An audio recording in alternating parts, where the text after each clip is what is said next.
Welcome. Welcome to episode 30,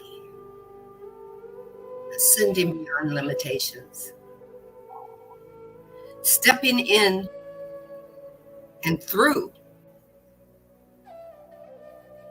the unknown. Whether the unknown to you is outer or the unknown to you is inner, you step through it. You sit with it. You embody it. And sometimes that unknown can be pain and it can be uncomfortable. But if you sit with it long enough, it tells you your story. And it leads you in a direction of cleansing, of healing, of wholeness, of emerging. And you say, what? Emerging how? Emerging into the authentic you that you were meant to be in this experience called your life.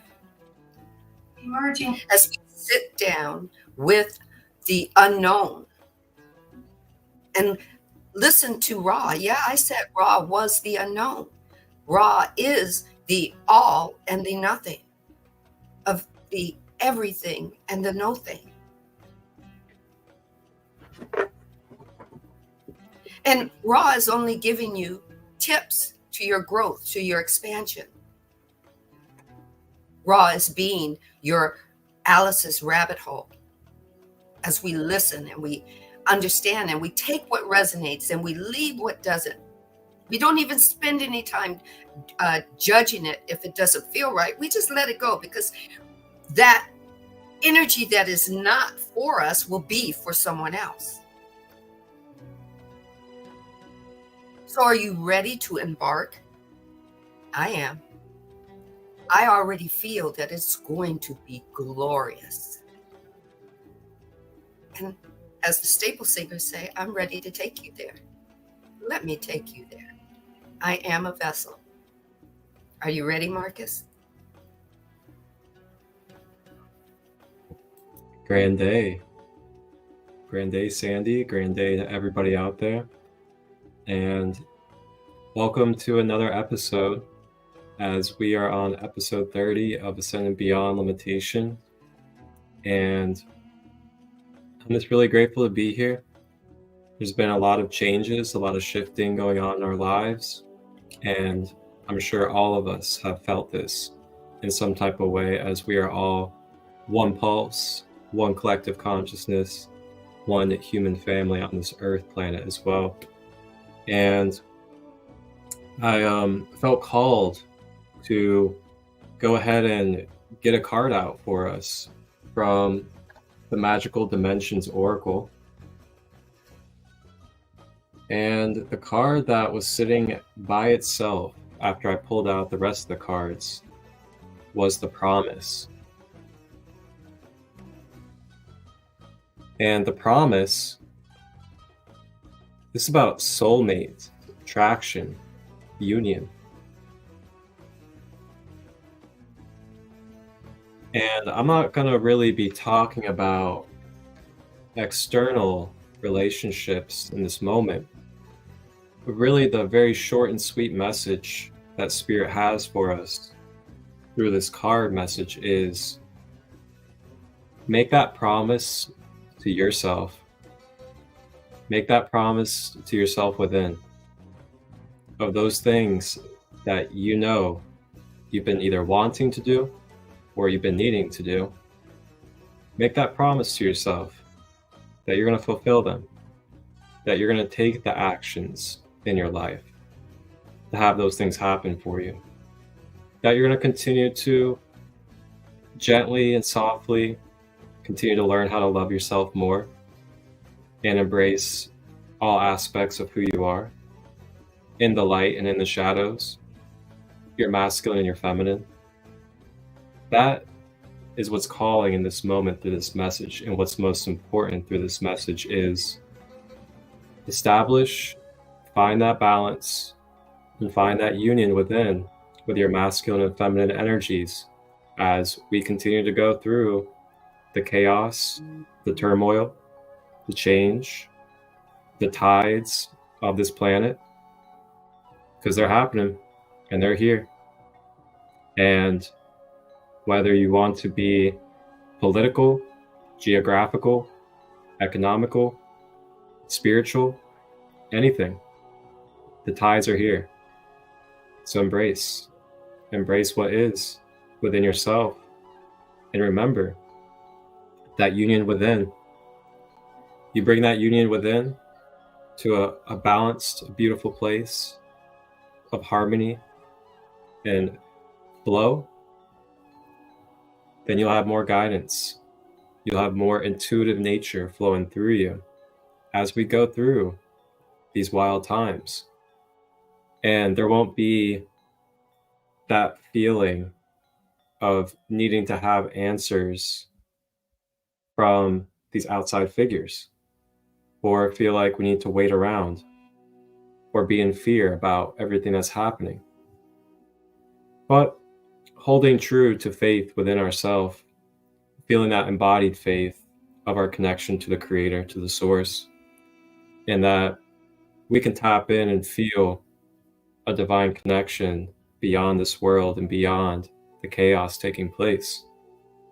So that is the message that came through, is just that reminder of giving yourself that promise today.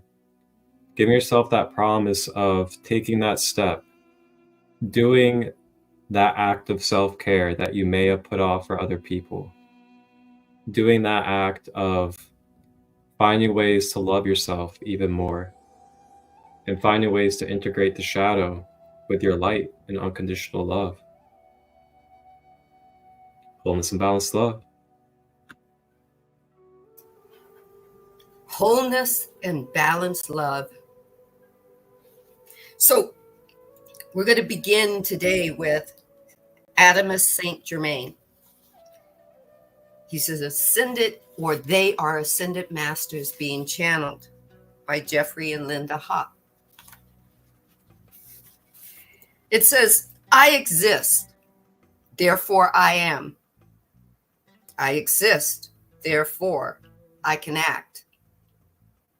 I can be anything I want. And Adamus says, I can be me. I can be Adamus. I can be Saint Germain. I have been many different identities in many, many lifetimes because of my consciousness.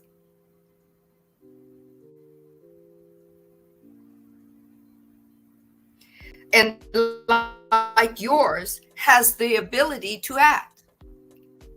Consciousness is not singular, nor is it fixed in any singular expression. Adamus says, dear friends, take a good deep breath and feel into your own act of consciousness, your own identity.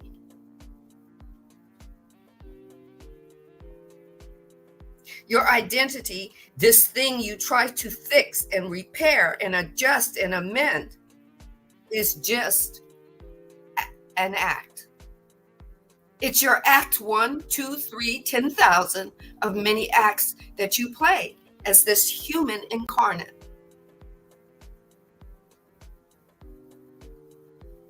So whether your act is illness, distress, hate, longing, it's just an act. It was meant to take on physicality.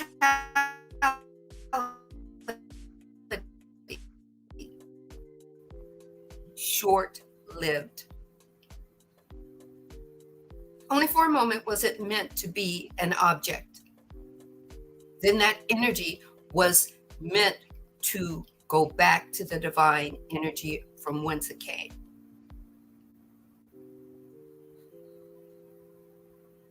You just believe it's real.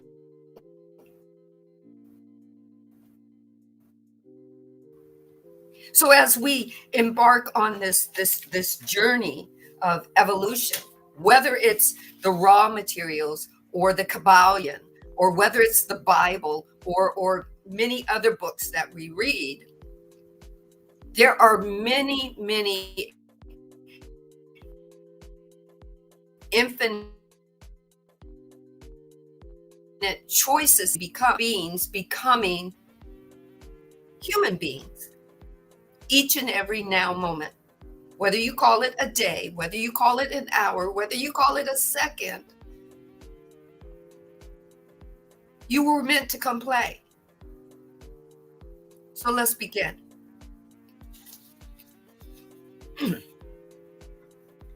The questioner says, I begin this session, is session 41. The questioner says, I have one question of logistics to start. I know that it may be a dumb question, but I have to ask it anyway. There is a possibility, or is there a possibility that we have, the questioner saying that they're going to have to move.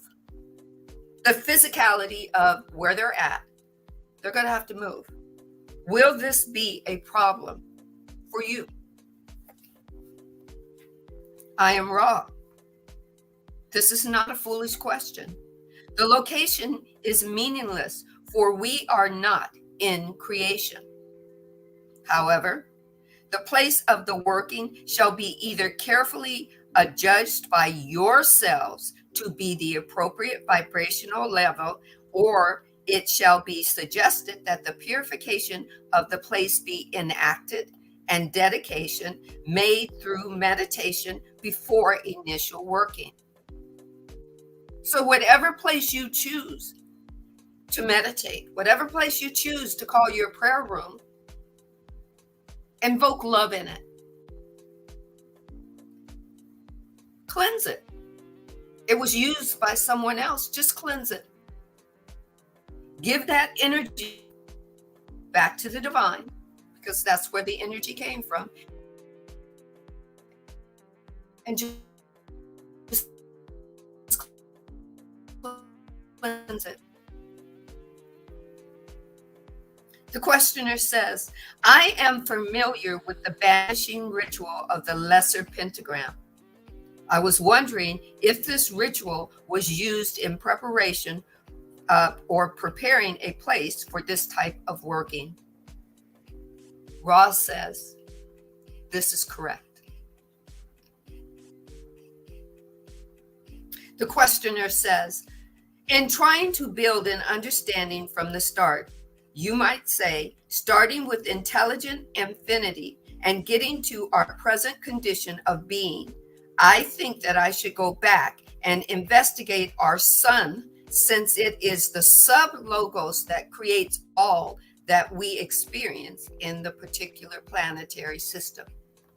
So before we go on, I'm going to give it back to Marcus. So hopefully we can learn just a little bit more about the banishing ritual of the lesser pentagram, according to Ra, that says that we can do when moving from one place to another, in serving us for meditation and for just living our lives. Back to you, Marcus.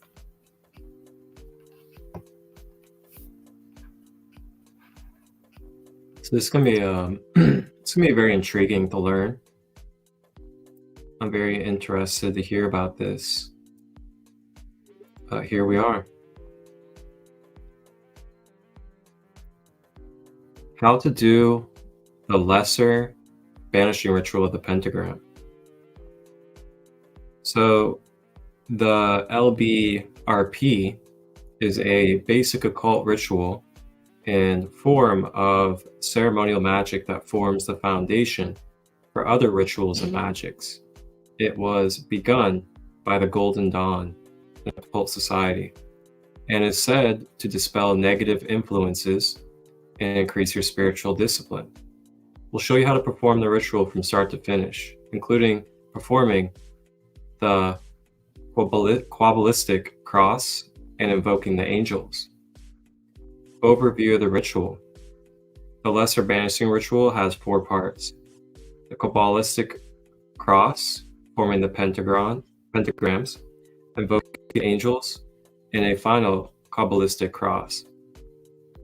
The ritual is said to improve your spiritual discipline, expand your aura, and remove negative influences.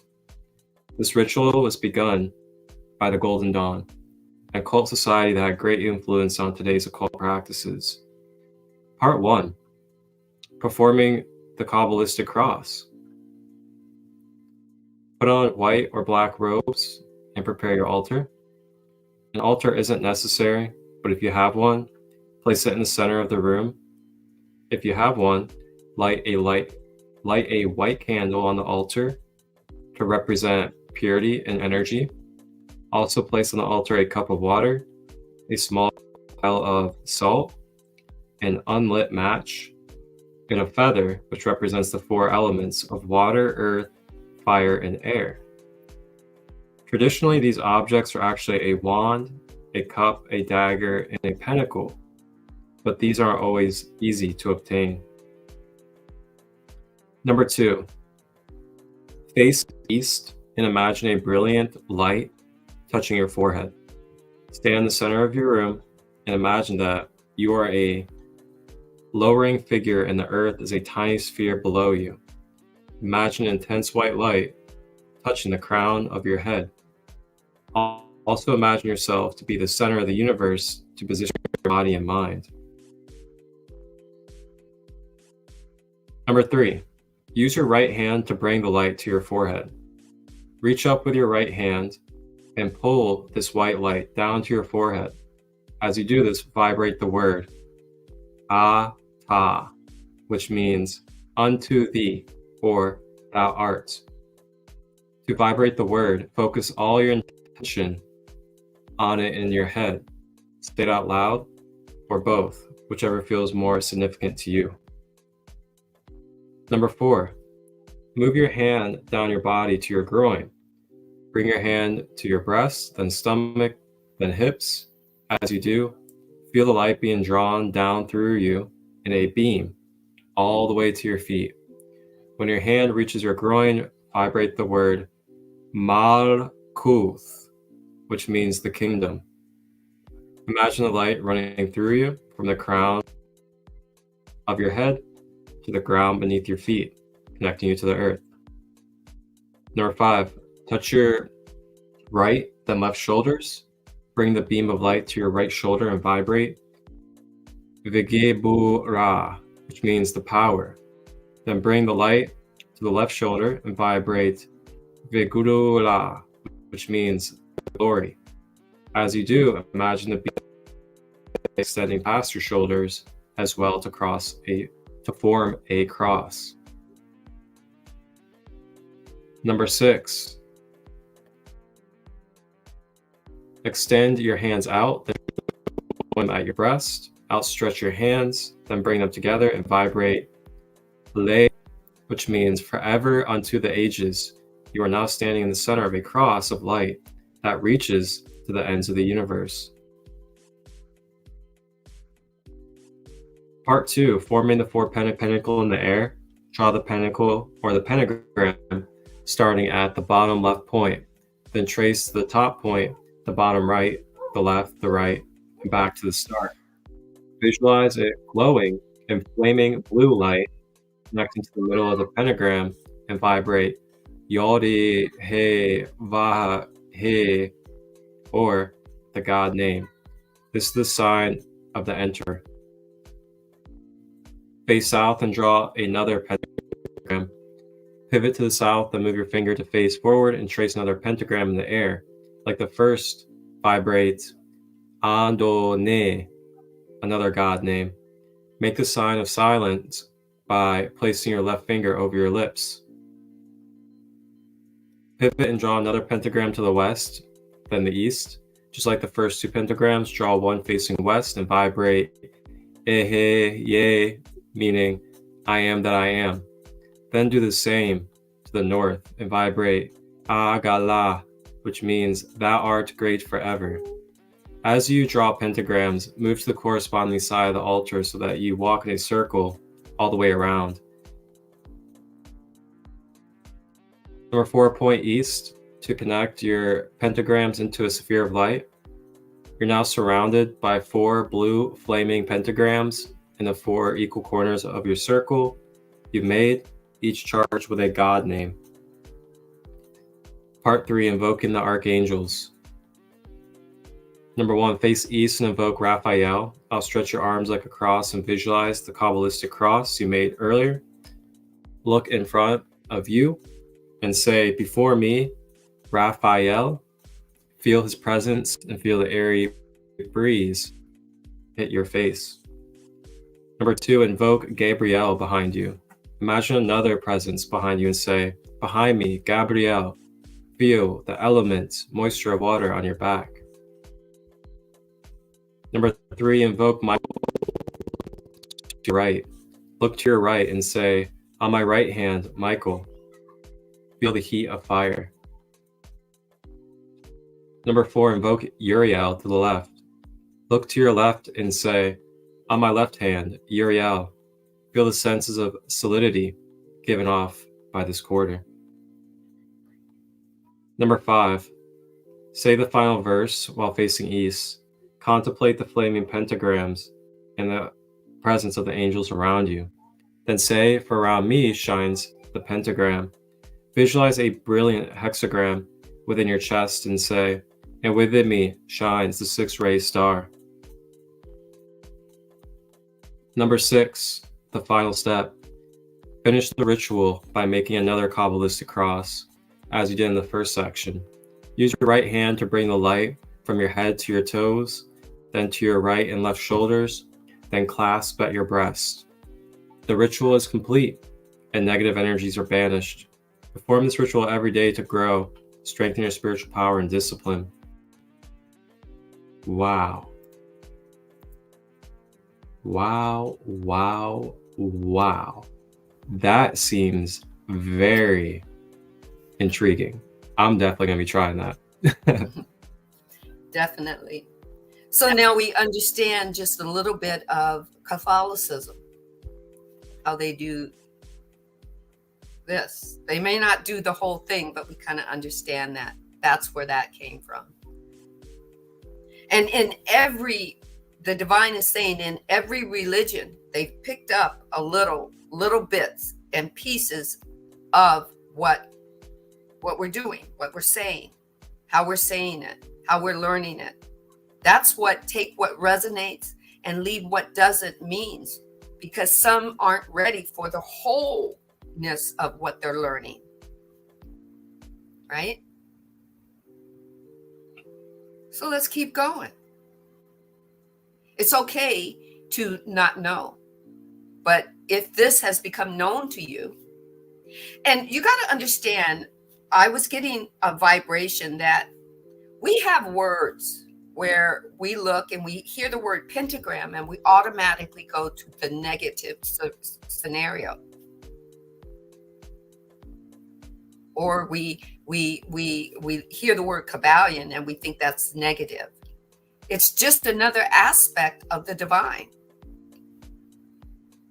And the divine is showing us within the words that we have been taught to be, a negative experience by somebody who shied away from it and who stood in fear and didn't discern it. They judged it and said, "Ooh, that's bad." Right? You get to discern what's good and bad for you. And then you get to alchemize the words into creation for you. You get to flip the scenario.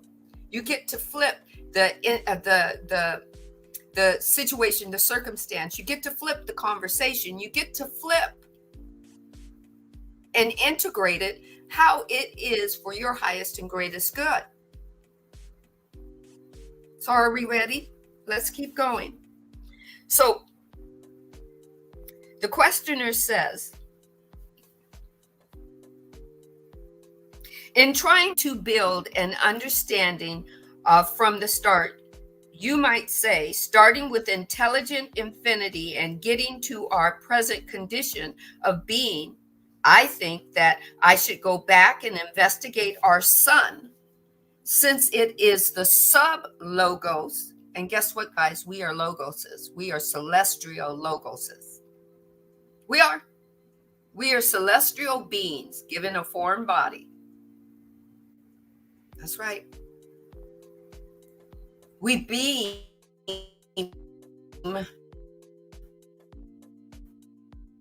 They just have found it and proved it and said we are walking. We have the energy of an atom bomb in human form. We have that much energy in us. But the terminology that vibrates with me is being a logos, a sub-logos within a logos of itself, the divine seeking itself within itself in form.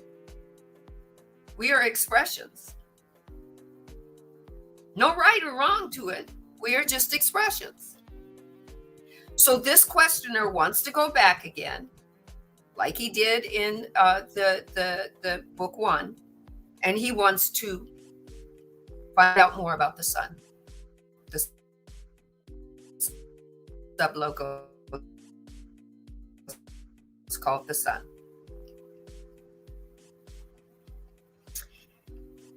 He said that creates all that we experience in particular planetary systems. Will you give me this description of our sun? So we see it one way. He's asking to have Ra give us the vibratory description as the logos called Ra sees it, as they see it. Ra says, I am Ra. This is a query which is not easily answered in your language. For the sun has various aspects in relation to intelligent infinity.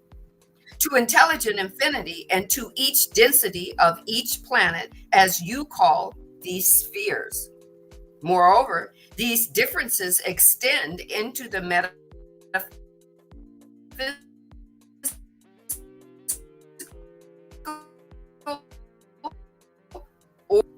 in relationship to intelligence, equally with all parts of the infinite creation, part of the infinity.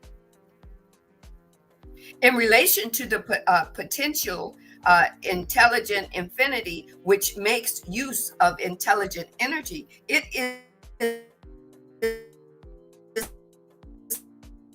the offspring number of low. Did you hear that? Infinite numbers of logoses, or otherwise known as logi. I remember asking my mother about a part in the Bible where God said, let us make man, meaning humankind, in our image.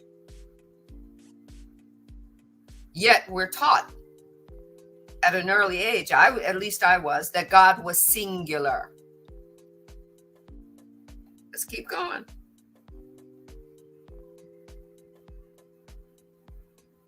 The relationship is hierarchical in the sub-logos, uses the intelligent energy in ways to set forth by the logos, and uses its free will to co-create the, shall we say, full nuance for your density as you experience them.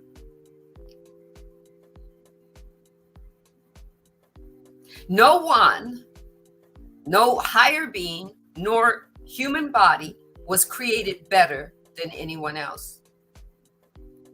We were created from the divine, from the one true logos. That's why we are many. And we are not just many in this universe called our solar system here. We are many everywhere and nowhere, all at once and not at all.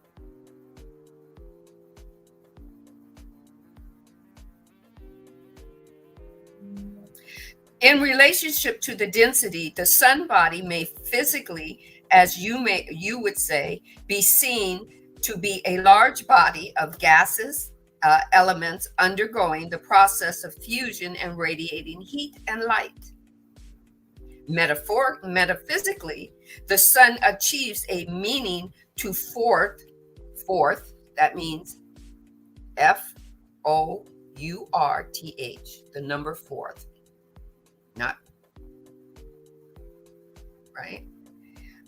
Fourth through seventh density, according to the growing and the ability of the entity in these densities to grasp the living creation and co-entity or other self nature of the sun. We are, when the sun views us, it views us as an other self, an other celestial body.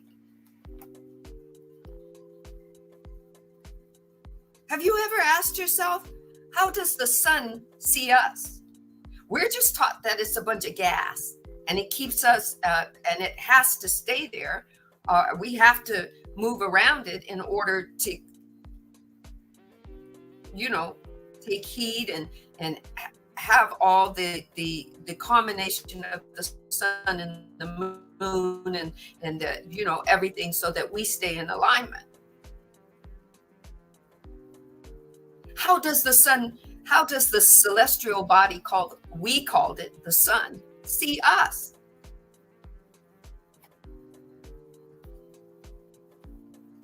Thus, by the sixth density, the sun may be visited and inhabited by those dwelling in time space, and may even partly be partly created from moment to moment by the processes of the sixth density entity in their evolution.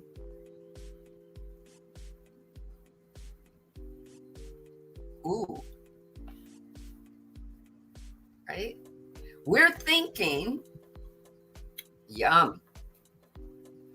As a kid, I used to say, well, it's hot and it's got all these gases. But I used to ask, can other beings live on there? I used to call them the fire beings. But now it's other selves.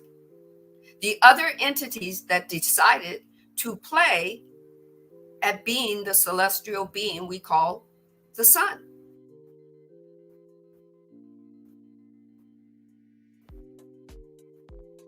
Conscious, Marcus.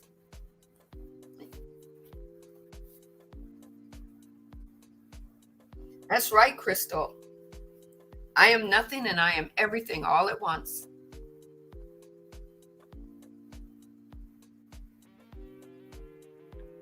I am nothing and I am everything all at once. I am a celestial being. How does the sun see me? Its other self. Welcome. Whew. Marcus, here we go. I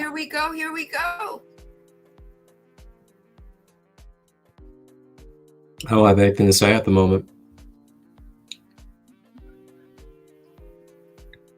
There's nothing to say about facts when facts are facts.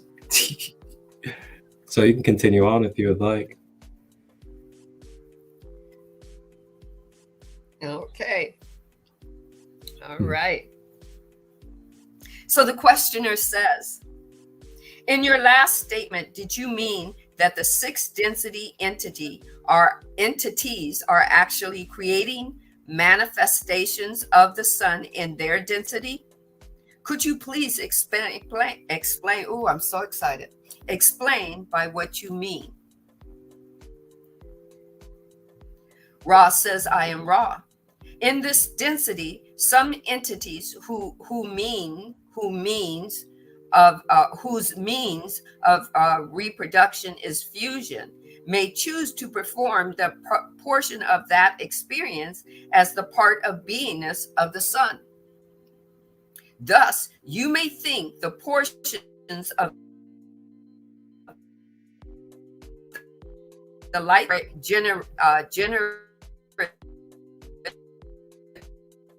sensitive. Every time the sun rays touch you, it's giving you love.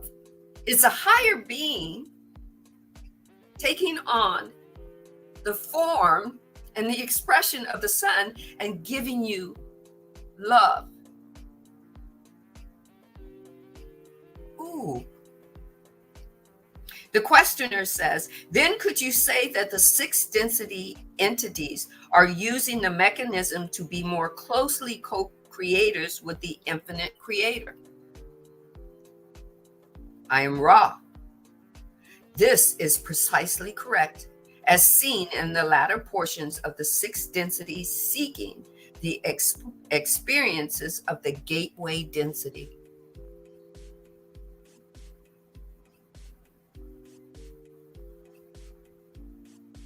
Questioner says, thank you. I want to now investigate as the first density is formed, what happens to what happens and how energy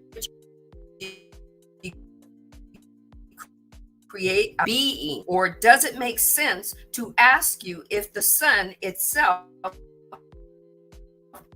has a, here we go again, asking if it's only one.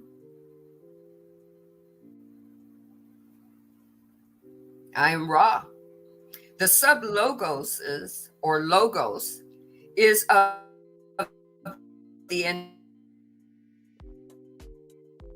entire experiences, the learning, teaching of entities such as yourselves.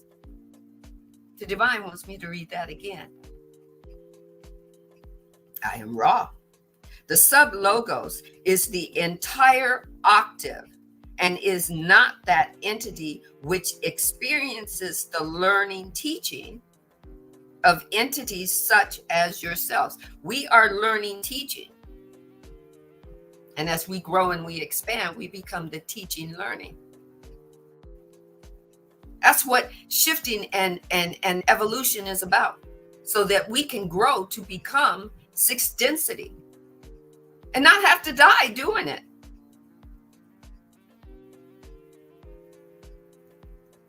Whoa. The questioner says, I am going to make a statement of my understanding and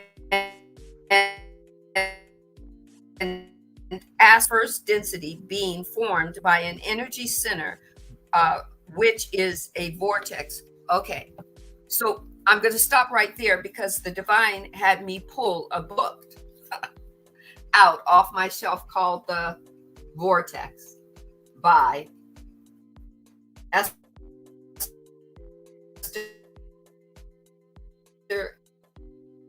And okay, let me continue. I'm just showing you how alignment works. Okay. This vortex then causes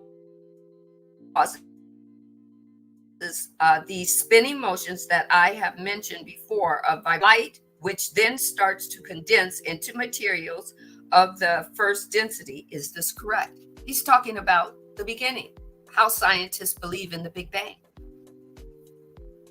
Ross says, I am Ra. This is correct as far as your reasoning has taken you. Ooh. However, Ross says, oops, there's more. It is well to point out that the logos has the plan of all the densities of octaves in potential completion before entering the space-time continuum in first density. Thus, the energy centers exist before they are manifested. Ooh, there it is. Ooh, there it is. Everything existed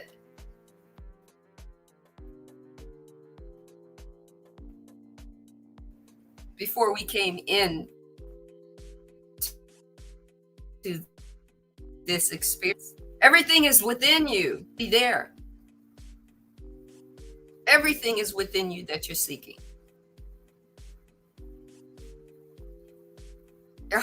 Your higher being just wakes up at a moment, whatever that shift is that happens to you, that you get to have that moment where you feel that shift of your higher being becoming aware that it's a higher being having a human incarnation. We all feel the shift. It all shows up in different various situations or circumstances. Some of us are born more aware than others for whatever the purpose is, whatever the calling is, whatever the growth and expansion and energy quotient is needed. We have it before we come. As we merge into this body, we become just a little bit veiled or unconscious. We're in a slumber, but we already have it. It's already knowledge.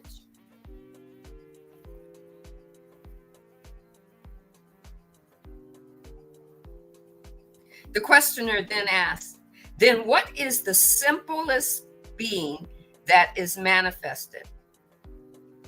What is the simplest being that is manifested? I am supposing that it might be a single cell or something like that. How does it function with respect to energy centers? Ra says, I'm Ra.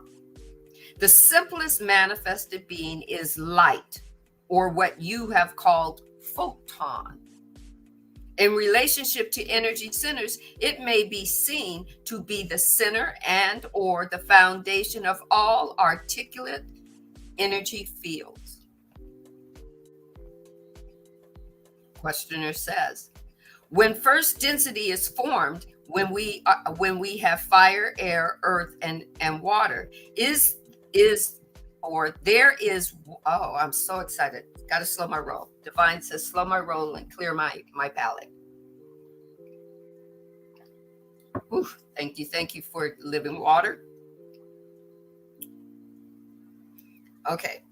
There is at some time the first movement or individualization of life into a portion of consciousness that is self-mobile.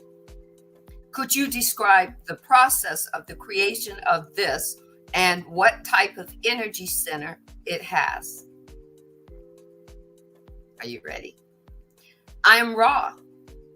The first or red ray density, though attracted towards growth, is not in the proper vital, the spark of awareness. As the vibratory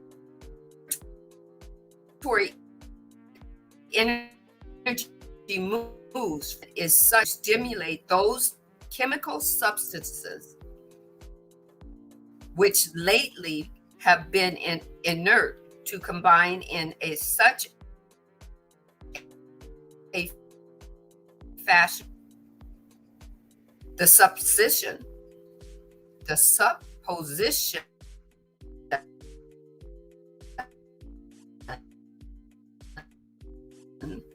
which you had earlier made concerning a single-celled entity,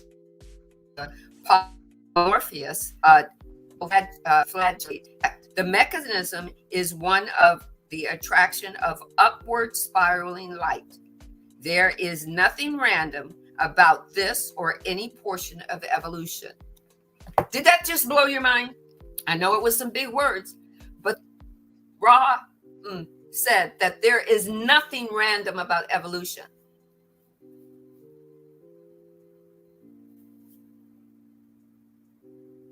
Nothing. Back to you, Marcus.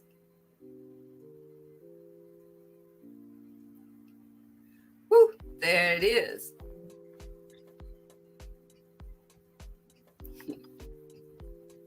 Yeah, I love how they talked about the chakras and the chakras already existing, and as well as everything else. Because when you think about it, it's like,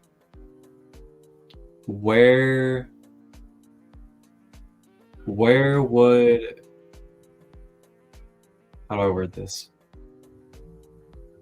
It's like if the chakras weren't already existing before, then how would the chakras be able to be placed into a certain container or into a certain creation if they already weren't existing in the first place?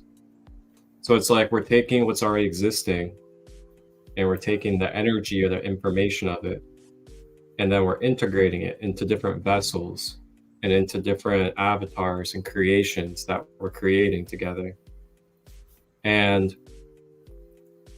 when we can step into this field, which is stepping into the quantum field of life, realizing that everything's entangled and that what we're doing is we're basically oscillating in different frequency dimensions and octaves.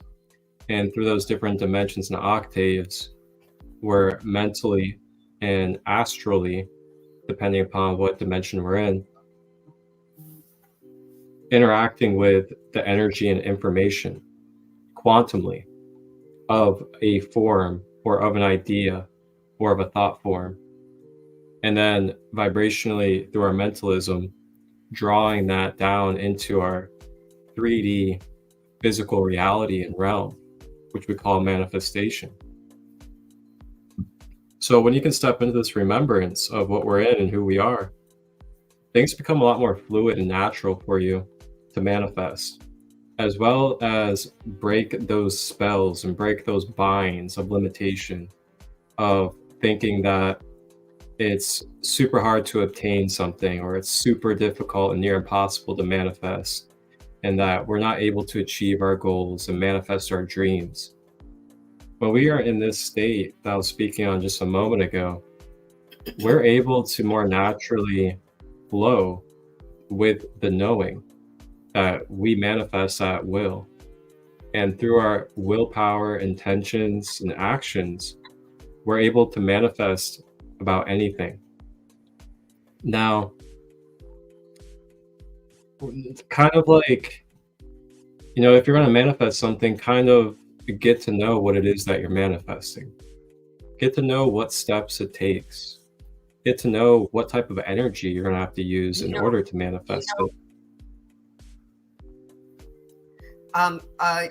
We glitched when you were talking. Could you repeat what you said?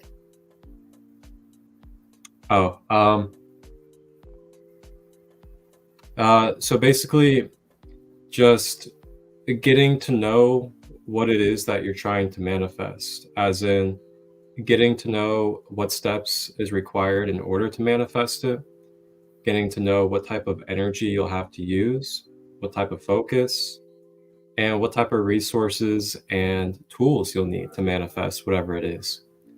And when we kind of allow ourselves to go into the micro level details of our manifestation that we're trying to manifest, we can then have a better roadmap set up for our consciousness, where our mental consciousness can now see, okay, this is the next step, and these are the steps to take in order to manifest this. These are the tools and resources that are necessary in order for this to manifest. And now, here's my intentions, and here are the actions that I can take in order to fulfill those steps and to fulfill the manifestation process. So we break these things down, it becomes more tangible for our conscious mind. So our human mind, it has a certain degree of dimensional reach when it comes to its natural state. So the 3D human body is more naturally going to be prone to thinking 3D. So then we come in as higher beings, and we basically come in as teachers or guides or parents to our human avatar, to the human mind. And we got to give that teaching, give that counseling, give that guidance to the human self that, yeah, you can absolutely experience and manifest what it is that you wish and what it is that you dream of. But it requires steps. It requires actions and intentions for that to happen, since you're in a 3D body. And when we kind of counsel ourselves in that nature, give ourselves that direction and that knowing, then we can become more present in the process. And the more present we can be in the process, then the more we can find enjoyment, we can find fun, we can find the sacredness and the connection with the all in our process of manifesting. And then through that embodiment, through that energy and through that connection, that then ripples and amplifies into your manifestations as well as your attractions into your field. So just food for thought and the approach that we're taking when it comes to manifesting, and also our multidimensional self. And, don't be afraid to break down bigger goals or break down bigger visions into parts and into steps so you can tangibly see how this can manifest. It really helps the human self, because the human self is going to want to jump from 0 to 100. It's going to want to jump from step 1 to step 5, as in you're living where you're living now. It wants to live in a mansion by tomorrow because you're telling yourself that you're manifesting a mansion. Okay, so what steps are you going to take in order to manifest that mansion? That's kind of like the missing ingredient for some people when it comes to their manifesting, is going into the micro level details of what that process will be like in order for that to happen. Rather than, I believe that I'm manifesting a mansion. I believe I'm manifesting a mansion. I believe I'm manifesting a mansion. And then you go to bed and you wake up tomorrow and then you're like, wait a minute, where's the mansion? Oh, it doesn't work. We don't manifest. What are we talking about? It's impossible. Just perspective for you guys to really think about, and just be honest with yourself about where you are, with yourself today. Are you being reasonable? Are you being tangible? Are you giving your human self the steps of how to manifest something? Or are we really just daydreaming and staying in the daydreaming realms and not grounded into our physicality, understanding the mechanics of how it operates when it comes to this multidimensional reality? Back to you. And don't get us wrong, we're not telling you not to daydream. We're not telling you not to make believe.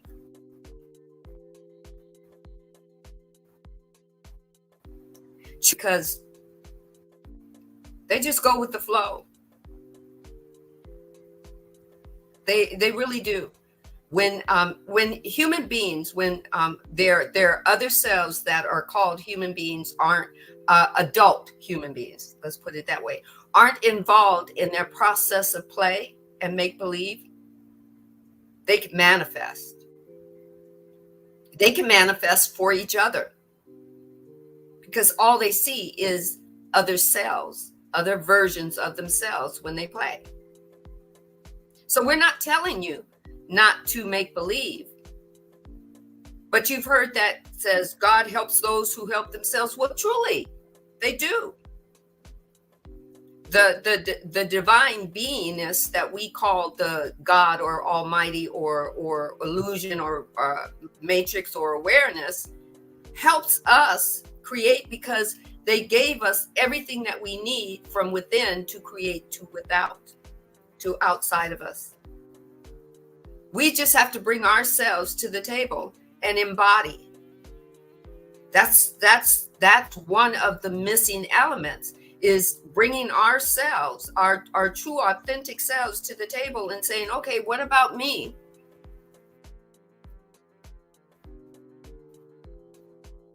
What is it about me that I want to manifest this? What do I want to see manifested? Because it's already here. That's what Ross says.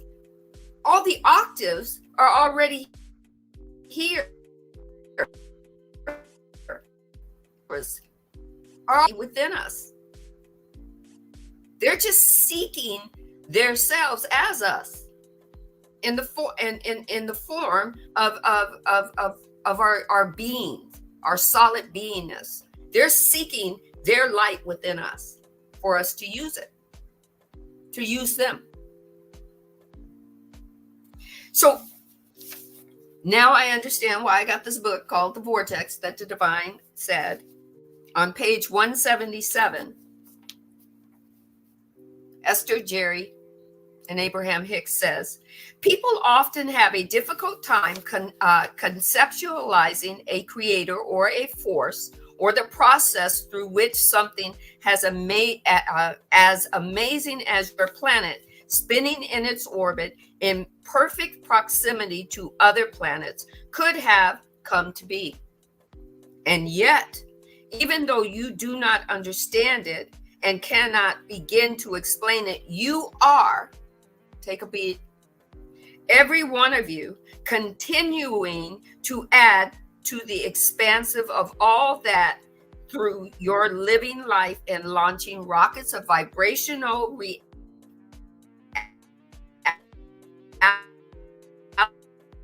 fully realized by physical inhabitants. Esther, Jerry, and Abraham says, we have written this book because we want to call your attention to the vibrational reality that you are in process of creating. You are in process of creating every now moment that you were in, whether you're conscious of it or not, whether you believe you are or not. The most important of all, we want you to find a way by the deliberate directing of your own conscious thought to become a vibrational match to the contents of your swirling vibrational vortex of creation. Because every desire that has been born within you thus far exists. It exists. It already existed. Just as you have dreamed it to be, the energy is waiting for you to be in alignment so you can make it so. And so it is. Everything that you see that is now physical or tangible or visible or audible reality was previously swirling in a vibrational vortex of creation. It has always been there. Always been there. So first there is a thought, then thought form, then reality as you know it in your physical world. Your dreams, here we go, your dreams and desires and ideas of improvement have been received by the broader part of you. And as that older, larger, wiser part of you focuses purely upon your thoughts, holding no resistance whatsoever, the power or that powerful law of attraction responds. Here again, the divine says life isn't happening to you, it's happening because of you. The law of attraction responds. The law of attraction responds. And then all cooperative components. Here we go. And in parentheses, it says all components with same vibrational frequency are drawn into the swirling vibrational reality. This precursor to the physical reality that is now available to you. It becomes available to you. You have to step into the frequency where manifestation meets your allowing moment to receive it. You have to bring you to the table. Only one thing is necessary for this vibrational reality to become real in the physical sense, manifested into things and experience that you can see and hear and smell and taste and touch. You have to go into that vortex.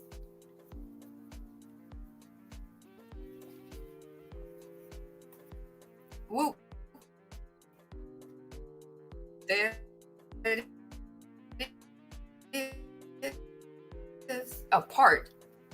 You have to be a part of what you want to manifest. I'm going to say it one more time. You have to be a part of what you want to manifest. You have to become that which you want to manifest. In the Bible, Jesus walked the water. Jesus became the water that he wanted to walk. He became one with the water. And he moved across it, in it, through it, and as it. Take what resonates, leave what doesn't. The questioner goes on to ask, hold on a second, I'm trying to see if I turned the page. Here we go.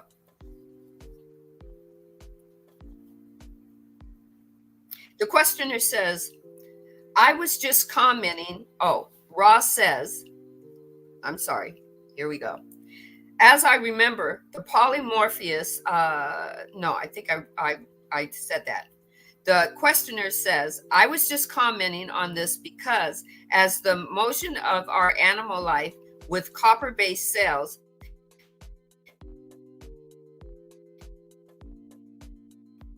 yet talking about first density, okay?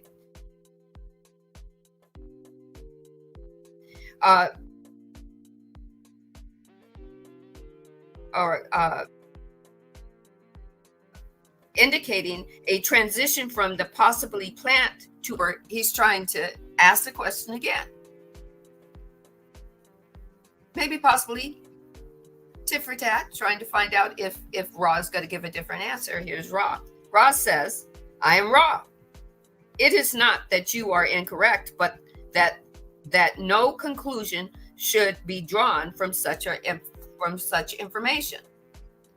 There are several different types of bases for conscious entities, not only upon the planetary sphere, but to a much greater extent in the forms found on the planetary sphere of other sublogi. Sublogi is other planets that are conscious and aware. The chemical vehicle is that which most conveniently houses the consciousness.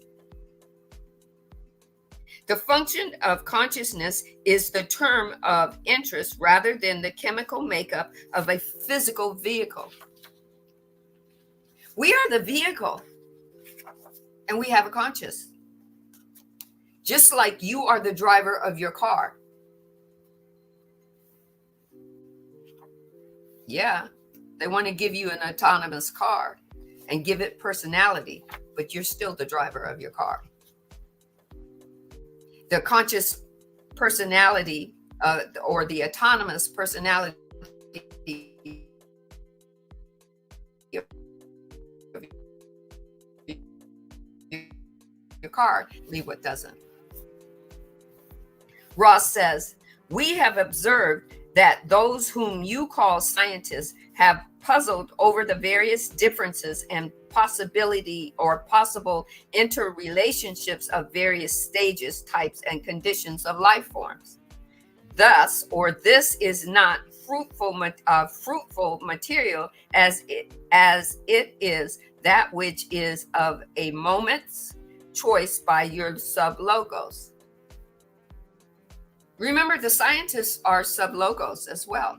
They're making choices or discernments or judgments based on how they, the sublogos, we just call them scientists, are breaking down wholeness.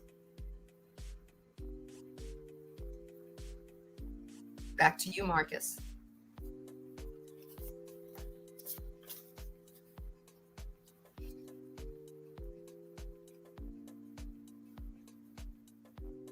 Hmm. Hmm. Yeah, it's interesting. It actually reminds. There's a diagram that I'm gonna find and pull up, and let's see, human.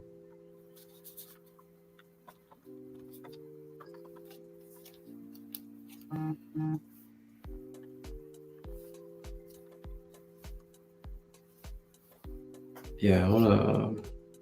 I see many diagrams that show this, so I'm gonna see if I can find one for us real quick.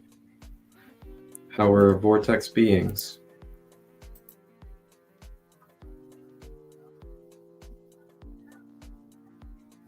Ooh.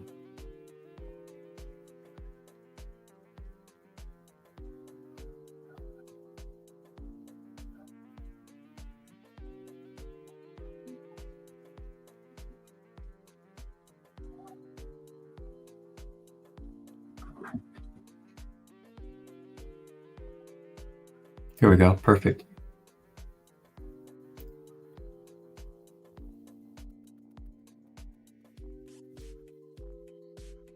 Okay.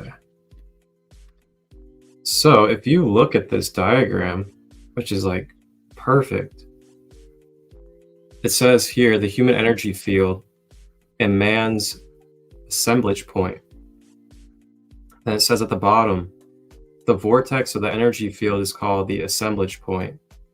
Position shown is the location and alignment for optimum mental and physical health, organ and glandular synergy. So as you can see here, there's different specific motions that our energy flows depending on the location. So if you see here in this diagram, if you see where the center of the chest is on this left diagram, where he's standing sideways, it's aligned with the heart chakra, the heart center. The heart center is the middle of the 7 chakras, the center point of our energy centers for the human body. So as you can see, below that heart chakra line, all the energies are funneling downwards. So above that heart chakra line, you can see that all the energies are funneling upwards.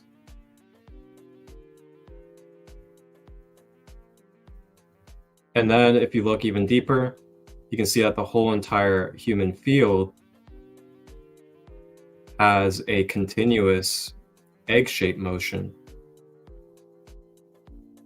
of energy. So that's our electromagnetic field. That's our toroidal field, or magnetism. And it's constantly in motion in every moment, including right now. Your energy field's in motion as we speak. Now, depending on how blocked up, how much distortions, how many leaks, attachments, and wounds you have in your energy field, that's going to then alter the rate of motion of your light speed ability. Now, when I say light speed, I'm not saying it in some taboo way. I'm just saying the speed of light vibrating through frequency as your being. Because we are all energy and vibrational beings that are moving at a certain rate and speed of light, depending upon our density. So then if you look over here all the way to the right, it's showing a above view of the vortex and how that vortex basically surrounds the crown and enters in through the center at the crown. And this is just, again, just a wonderful diagram of showing how our energy and our energy field vortexes. And then you can even look in the chakras. I'm going to see real quick if I can find a chakra demonstration of this.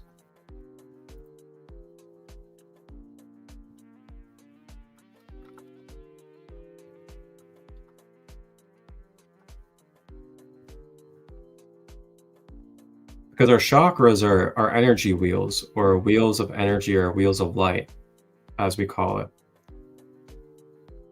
And just like the rest of our being, the chakras rotate and create vortexes. And then that rotation and those vortexes travel around and through the physical body due to it being of our metaphysical energy or our light body. Because energy moves through us, it moves through our physical body. It doesn't hit your physical body and then stop. Energy continues through it because energy is what formed your physical body in the first place.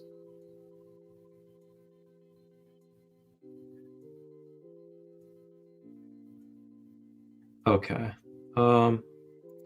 I'm gonna go with this picture. So it doesn't exactly show it funneling like a vortex, but in this picture here that I'm pulling up,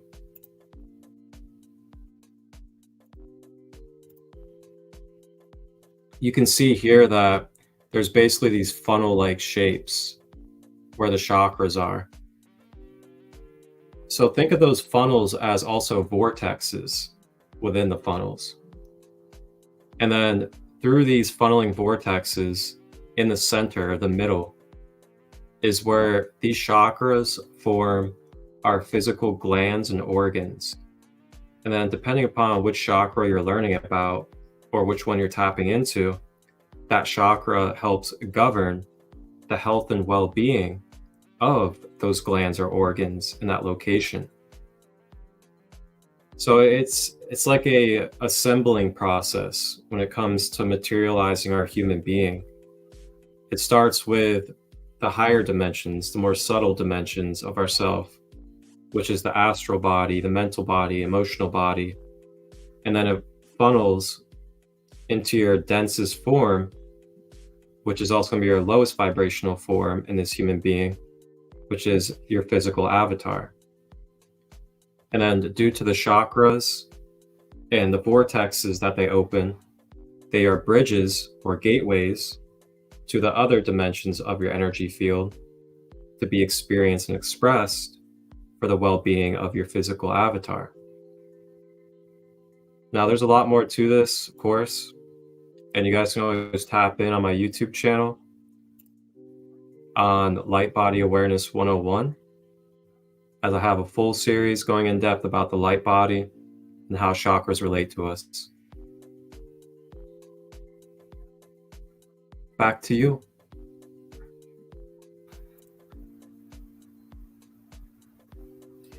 "101." Check out his series. We are these vibrational beings that we are connected to Gaia. Her desire to have the story, if you want to believe that. For me, I believe it. It sounds to me a whole lot better than the Adam and Eve. Gaia wanted to have a time in a now moment to sift, shift, and evolve in a human format, and asked all her playmates in every realm and every galaxy that was a other self as her to come play with her. And here we are. We're playing. We've made a lot of things more work or hard, but that's part of the play.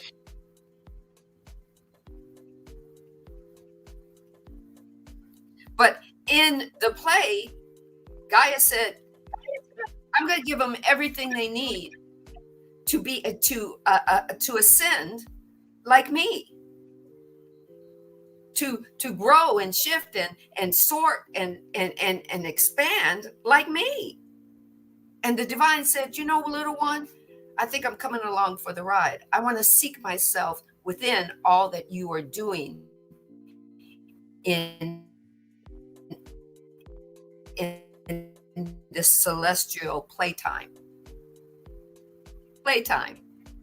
I'm going to say it one more time. Celestial playtime. We are on a celestial playground called Gaia, or Mother Earth, or planet Earth. And there's so many nooks and crannies that Ra is telling you that we can explore without usurping our free will and allowing us to go to. And giving us the information about the higher polarity and the lower polarity, and they all being choices that we get to choose from to design our part of the playground. Our part of the playground.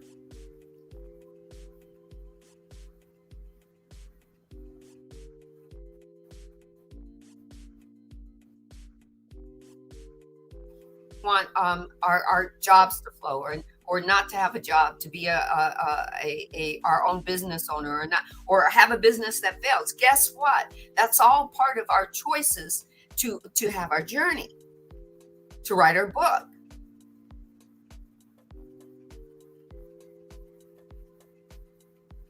We're on this magnificent journey, from whether it's us trying to decide what came first, the chicken or the egg.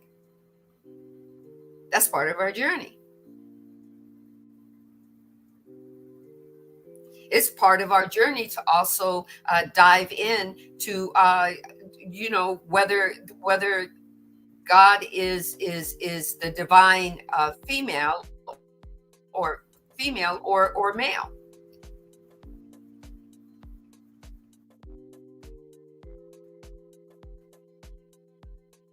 We get to make those choices and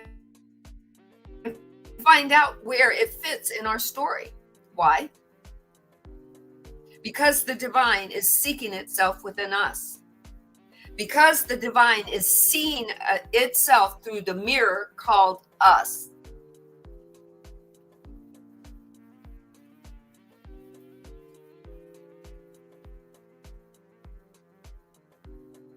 The questioner says, is this energy center then on a very small scale related to the orange energy center in man?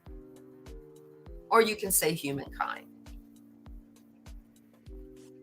Ra says, the true color is precisely the same.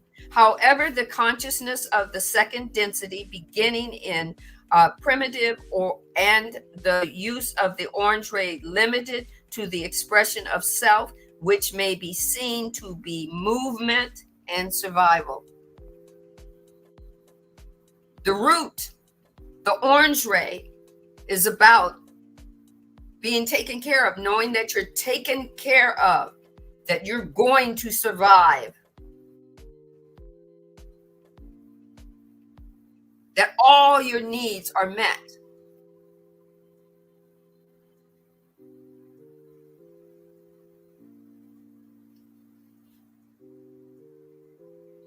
And then the distortion comes, survival of the fittest, right?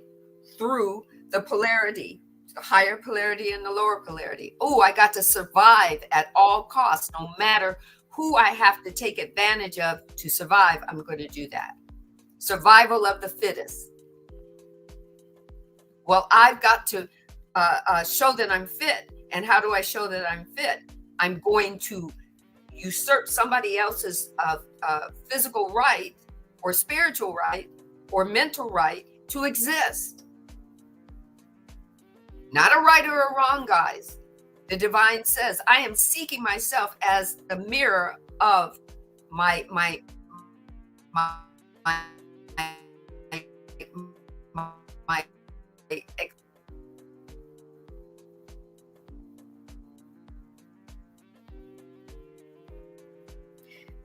in third density at this time, those clinging to orange ray have a much more complex system of distortion. We just talked about distortion. That's the divine just dropped that in there. And now distortion through which orange ray is manifested. this is this is somewhat complicated. We shall endeavor to simplify. Take what resonates, leave what doesn't.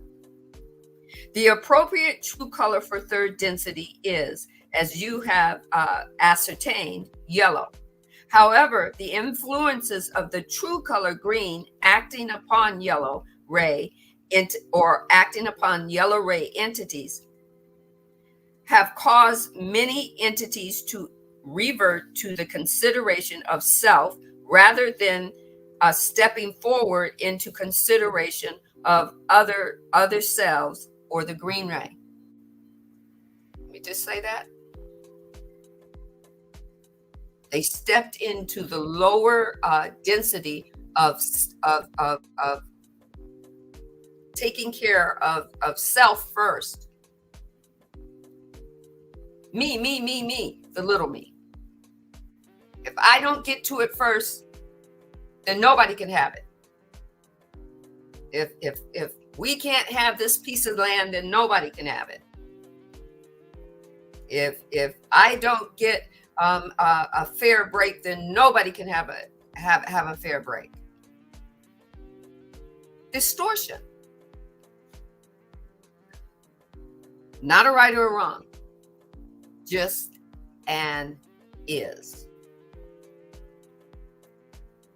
Ra goes on to say, this may not be seen to be of a negative polarity or polarized nature, as the negativity polarized entity is working very intensively with the deepest manifestation of yellow ray or yellow ray group entities, especially the manipulation of other self for service to self. Did you hear that? Including the manipulation of its other selves to support itself. It will manipulate its other selves, its other versions of selves, to make sure itself is taken care of, that all its needs are met. So that means one self could have a business, but its self is only thinking about itself making money to support itself, not how it takes care of the other selves called its employees. Take what resonates, leave what doesn't. It's not a right or wrong. It just is and is.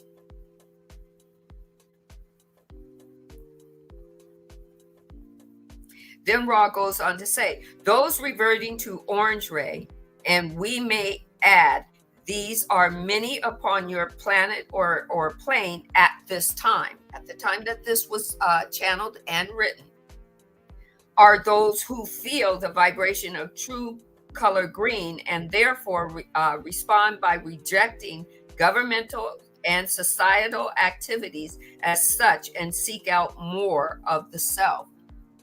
It doesn't mean now you've heard this and everybody should go attack the government. Ra isn't saying that. Ra is saying you've got a choice. It's not saying you need to go stop it. You need to go, destroy it. It's going to be what it is because other people are playing out themselves as that. Let them play. You get to decide where you want to go from there. You have the opt-out key, which is your free will to go play in another area on Earth Consciousness's playground.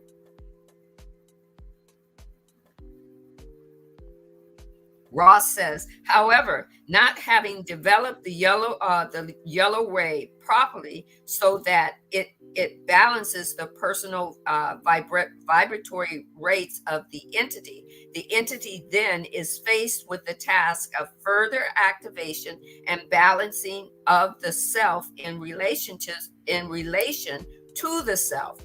Thus, the orange ray manifestations at this space-time nexus. You're always seeking to become, either more or less. We seek to grow or cease to grow. It's our choice. Ross says, thus, true color orange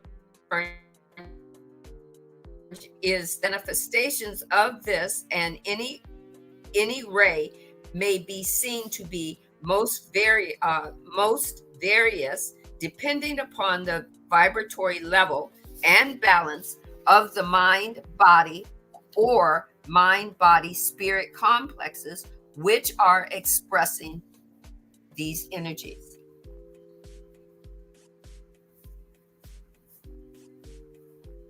Back to you, Marcus. I'm just having a moment of just pure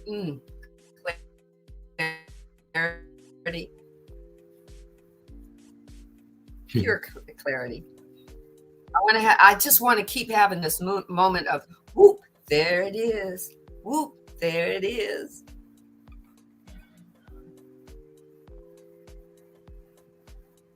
Mm.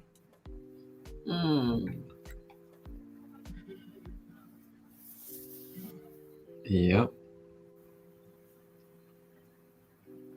Wow. Wow. You know, this kind of reminds me of somebody. All this talk that we're having. It reminds me of a certain somebody.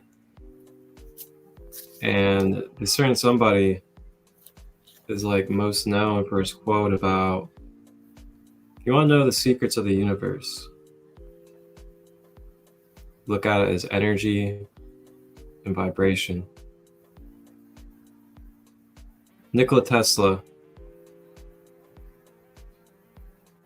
This is one of the most prime examples,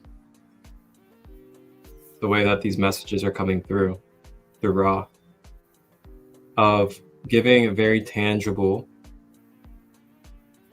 evidence of how we are energy and vibration. And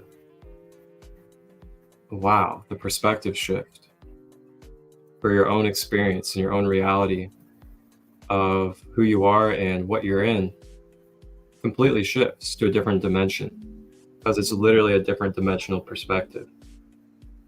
And this dimensional perspective is going to be more of a higher dimensional perspective. It's going to be more lucid.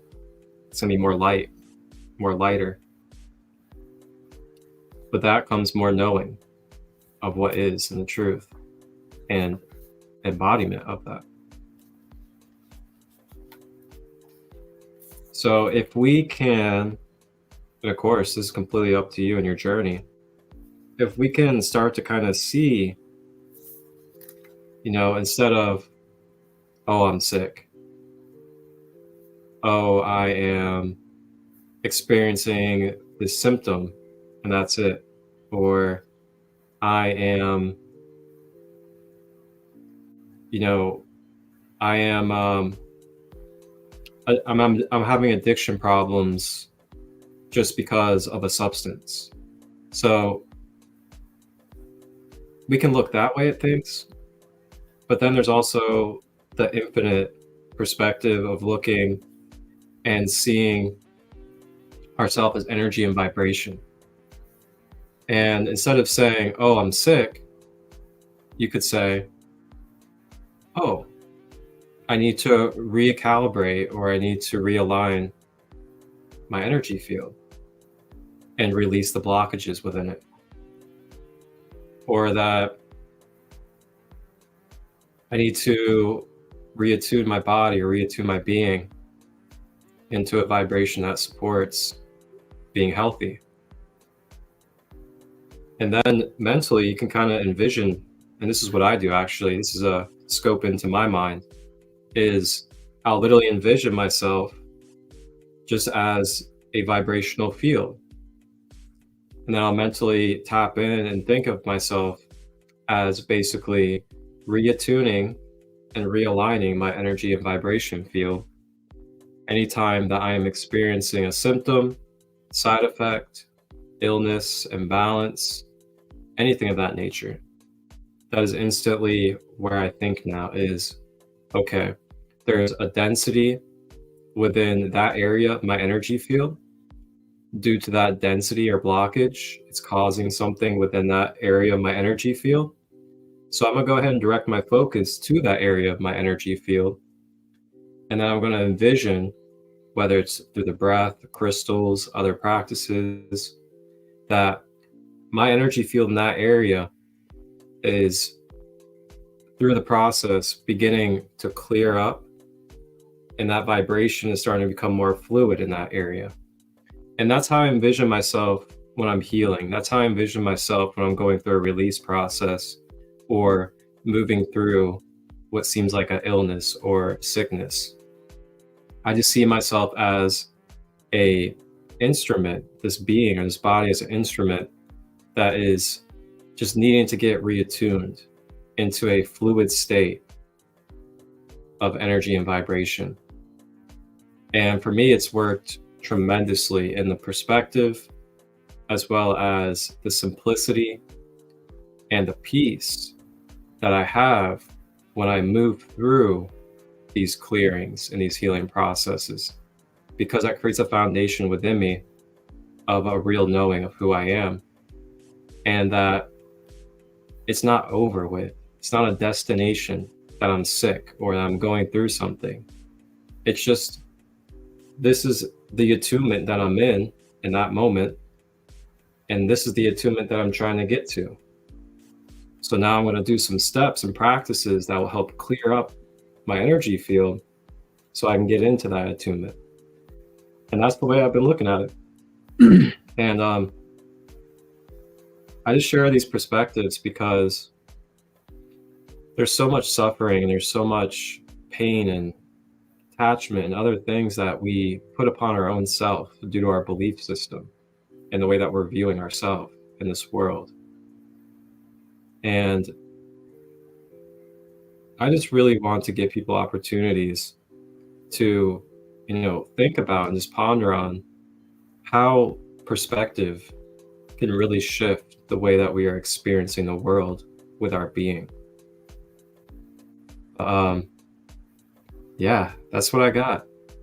And I have about maybe 5 more minutes, and then I'll have to get going. All right. So with that 5 more minutes, I'm going to share with you from the act of consciousness. Level 3. It's called cosmic. Okay, it's the levels of the 4 basic energies. Right? Says the next level is cosmic energy. Cosmic energies are the first energies that start coming into the physical reality, into your physical universe, and into some of the surrounding dimensions. These energies have much more densities than core or crystalline energies. Cosmic energies are the building blocks of the universe. They allow for you to have things like time and space and matter. Cosmic energies can go in and out of this very dense physical earthly reality, as can the crystal energies, but not core energy. In other words, cosmic and crystal energies are accessible to you right here on Earth. Humans do not generally tap into cosmic energy, but they are sometimes used by other beings around the cosmos. Cosmic energies are wonderful to use for things like space travel and for overcoming some of the material obstacles of things like gravity and physical force. Cosmic energy can be very important when you are starting or becoming more aware and operating in multiple realities at one time. We are multidimensional beings. That was our purpose to come here, to be multidimensional beings, evolving continuously with the planet that we live on, that has a consciousness. It says, because these are Other realities don't necessarily utilize earth energy, right? We are part of this cosmic universe. We just happen to have a human body as well. But get this, the divine says those other beingnesses that occupy consciousnesses, those celestial beings, are occupying energy that is created. And they're using cosmic energy. Can you ask yourself, am I there yet? Can I tap into the cosmic energy that is part of me, that surrounds me?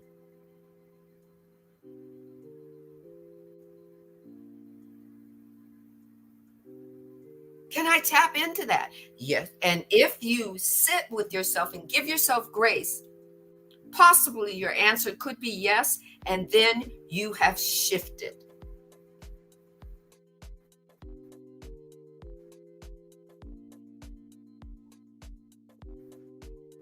In some standing.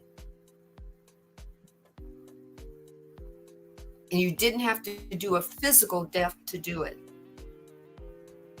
You are now seeing how you're living in third density from a whole different conscious vibrational level. And now you can create third density any way you want. The fourth level is called Earth. Divine says we will deal with that on the next Wednesday with that energy.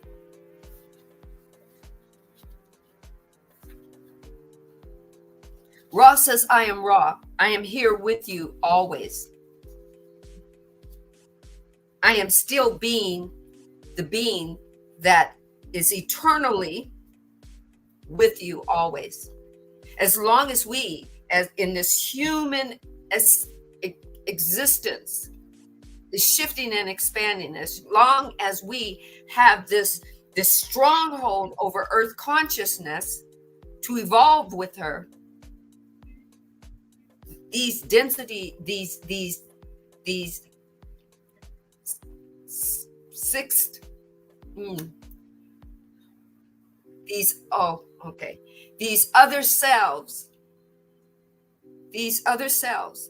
the other us's that are part of this whole vast playground, not just Earth consciousness, but every consciousness that was put in place for us to play, they are with us.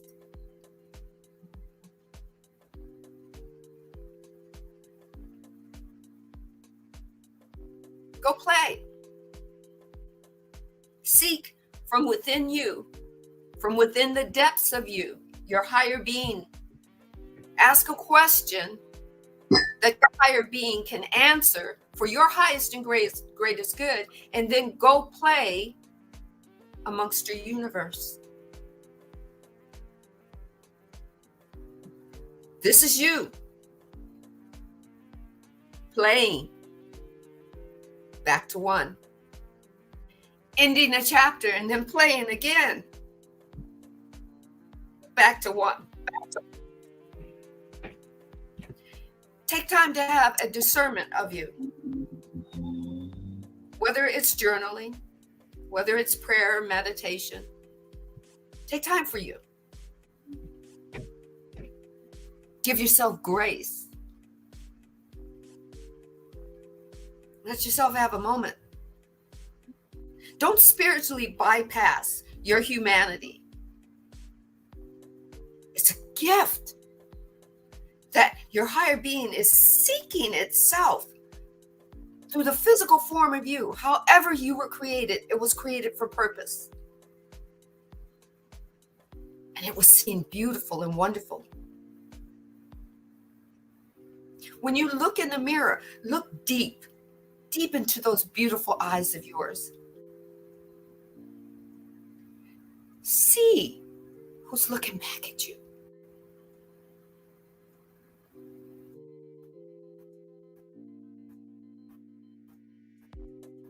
Play one cycle go find another spot and play again. One love. Peace.